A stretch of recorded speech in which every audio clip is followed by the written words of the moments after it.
Good? Okay. Hey guys, Cypher here. So I'm pretty stoked. I just got 6th place at the Mesa Regionals today. And yeah, we'll just get into the deck profile. So I played Brave Prank Kids. So for the Prank Kids, I am playing 2 of blue, red, and green, and 1 yellow. So the reason that I'm playing these ratios, I guess I should throw these in as well, for 3 plays.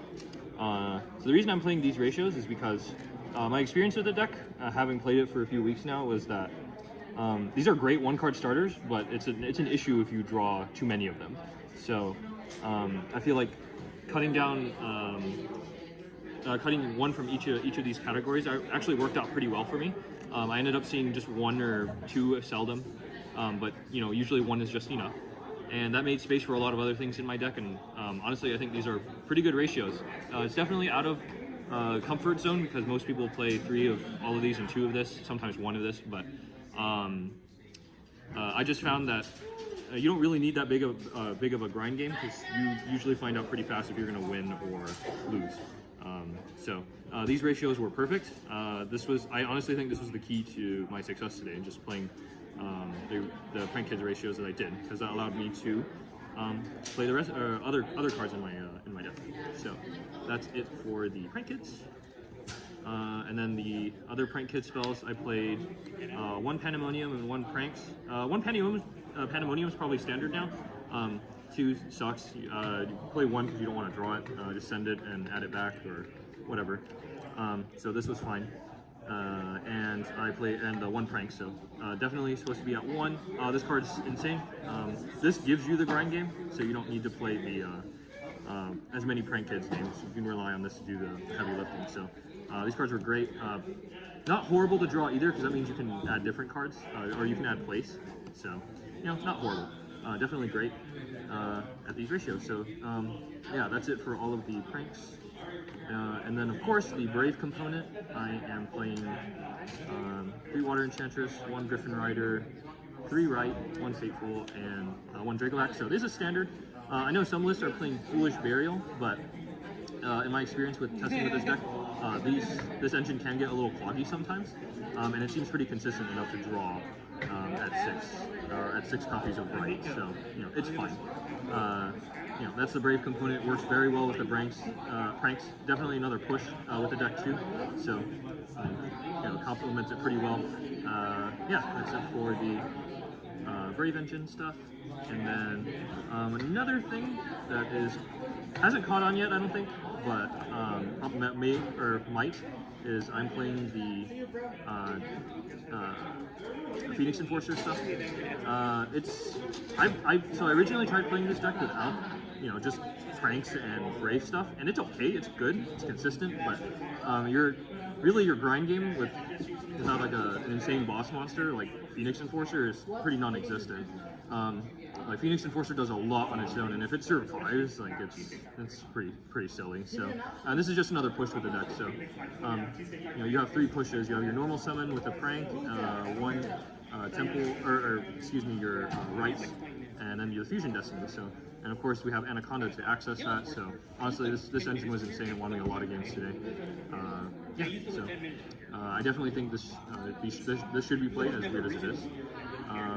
So that's the Destiny stuff, and then onto the non-engine stuff. So the reason I was talking about the pranks ratios being as good as they were is because I could play a pretty neat hand trap lineup. So the list is 40 cards, and doing the math, if you play 13 hand traps in a 40 card deck, it gives you about a 53% chance to open at least 2 in a given 5-card hand. So opening 2 hand traps in a format like this is pretty essential to stopping your opponent. Most decks can't play past that. My experience suggests that as well today. If I have 2 hand traps, I'm pretty safe and pretty confident I'm going to win that game, or stop my opponent at least. So, yeah. With that, we'll play 3 Ash. Great card, great generic card, definitely MVP. Ghost Ogre, also insane in this format. Hits the Brave stuff, hits Sword Soul cards, hits Fluandry spell. I mean, it's pretty strong. Definitely great at 3, and I'm playing Veilers, Nibiru, and the 1 Bell. This is the 13th hand trap. This could have been something else, maybe like an impermanence, but my reasoning for playing the Bell, because is kind of like a shitty 4th Ash against Water Enchantress, and it just randomly hits stuff. So I feel like if I was going to play like a random 6 card, it would be something that negates Water Enchantress and does other things as well. So definitely great as a random 1-0, so to make 13. Yeah, Nibiru, high impact, hand trap, definitely gotta play this. And I know some lists play impermanence, but I'm playing Veiler because it comes up a lot where you draw during the end phase with pranks, and if you're gonna draw a hand trap, you want it to be something that you can play when you draw it that turn. If you draw impermanence, you're gonna have to wait a long time to use it, so went with Veiler. It's not a good 6 card, but it's definitely good when you draw pranks. And this was definitely correct because I drew Effect Veiler off of pranks very often. So if it was impermanence, I probably would not have won as nearly as many games as I had. So yeah, this is 13 hand traps. You open 2 pretty frequently. You usually see 1, but the goal is to open 2 at a pretty acceptable rate. And this is 40 cards, you know, so definitely consistent. Yeah, so that's another key to my success today. And then the other last 2 engine cards I'm playing, or non-engine cards, I'm playing Called by the Grave and Instant Fusion. So Called by the Grave is insane. I probably don't have to comment much on this card. Your deck loses to Ash Blossom if you don't open full combo, so you need to play cards that out it. And Instant Fusion, a lot of people are just playing this as an extender for pranks, but I'm also playing Millenniumize Restrict because that makes it like another Call by the Grave. So Instant Fusion kind of moonlights as 2 different cards. It can be Call by the Grave or an extender, so definitely strong. I never actually summoned Millenniumize off of this, but in theory that's you know how it would operate. So yeah, that's it for the main deck. That's 40 cards. I'm very happy with the way it performed today. I probably wouldn't change anything about it. Maybe just a hand trap lineup depending on how the format adapts, but as it is right now, it's pretty solid. And then for the extra deck, so to account for a reduced Prank Kid presence, I am playing less Prank Kids cards. So I'm playing the 1 Meow, right, because it's at 1. 2 Doodle, 1 Bow Wow, 1 Rocket Ride, 1 Weather Washer, and 1 Butler. So these ratios reflect the reduced Prank Kids presence. It works out pretty well. You never really need the 3rd Doodle. I know a lot of lists play 3, but you can put it back into rotation with pranks if things don't work out. So 2 is definitely correct. It made space for other important things in my extra deck. Bow Wow 1 was great too, and these were just options to have to go into with the Prank Kids polymerization. This is good to extend with that card, and then this just creates the Great Wall of China on your opponent's turn. So I'm gonna play 1 for that option, and then 1 Butler. So some lines you'll open Fusion Destiny, so you make that you can go for this if you open Fusion Destiny, but that's in there just in case for the polymerization. So yep, that's the Prank Kids in the extra deck, and then the other non-Prank Kids cards I'm playing 1 Dark, 1 Unicorn, 1 Access Code Talker for the kill button potential, 1 Link Rebo, 1 Link Spider, Anaconda, Phoenix Enforcer, and the Millenniumize Restrict. So I played the Link Rebo because you can turn the token, the Prank Kids token, into this as an effect monster to make your Anaconda. And it's also a dark, which means you can gain dark access to like steal your opponent's DPE. So definitely very cool. I never actually did that today, but in theory, that's what that was there for. And then you do play a lot of level 1s in this deck. You know, we have Veiler, the token, and Fansies, the green one. So in theory, it should come up enough that I could use it to make to gain dark access and then make dark. So that's why I played Link Rebo. Link Spider is there for the Brave token, Nib token, and then Anaconda purely summons the DPE. That's what that's there for.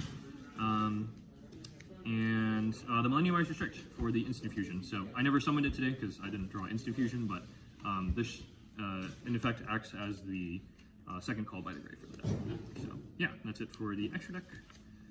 Oh, I guess I should comment as well.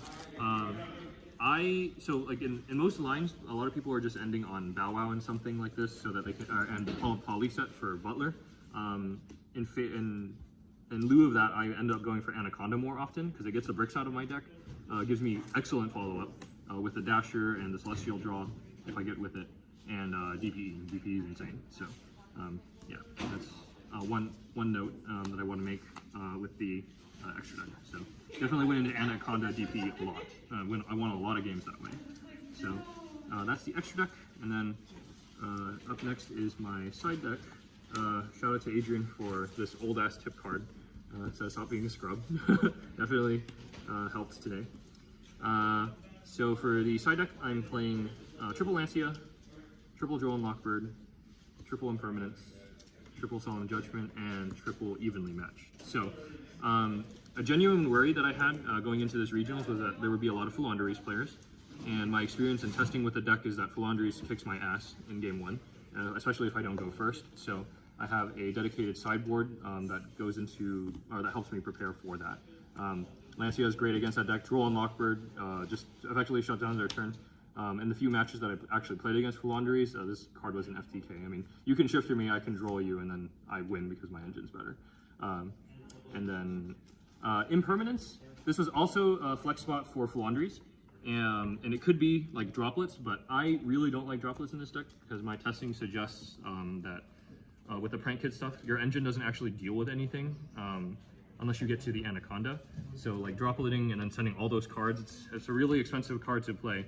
You know, not just the price, but the the fact that you have to discard cards for it, right? So Impermanence definitely was a better solution for that. Not only does it cover the Flouanderies matchup, it's good against Sword Soul, you know, more hand traps, you know, definitely better going second. Good fixed card on any side as well. And then Judgment, this is for when I go first. Didn't happen a whole lot today. But the idea is that I full combo, make my board. I set Judgment to protect it from anything, and it's just an insane tempo card. So if you draw this and you have full combo, you're definitely guaranteed to win. So Solemn Judgment for that coverage. And then Evenly Matched for the back row hate. Since your deck doesn't really do any sort of real banishing, it makes sense to play Evenly just because there's really no chance that Evenly Matched gets countered by a Lancia unless your opponent's like a bozo. But, I mean, Evenly Matched was good. It came up in a few games where I needed to use it to wipe my opponent's back row, like in, when did I play this again? I don't quite remember. Well, anyways, that's there. That's that for that reason. You don't really need your battle phase with Prank Kids, so Evenly Matched is good. Covers everything, so definitely solid. And yeah, that's it for the deck profile, guys. I know I make a lot of Master Duel content, but this time this is real Yu-Gi-Oh content, so we'll see where it goes. All right, that's it, guys. Thanks for watching. Shout out to Kevin and Will. Kevin for driving, and Will and both Kevin for insane preparation. Shout out to Team Misplace, Tito, Dylan. Thanks for your support, guys. Shout out to Ian. Thank you for your support. And shout out to Elijah and Leo for keeping me pepped up and ready to win the whole the event, or top the event. So yeah, that's it, guys. Take care. Have a good one.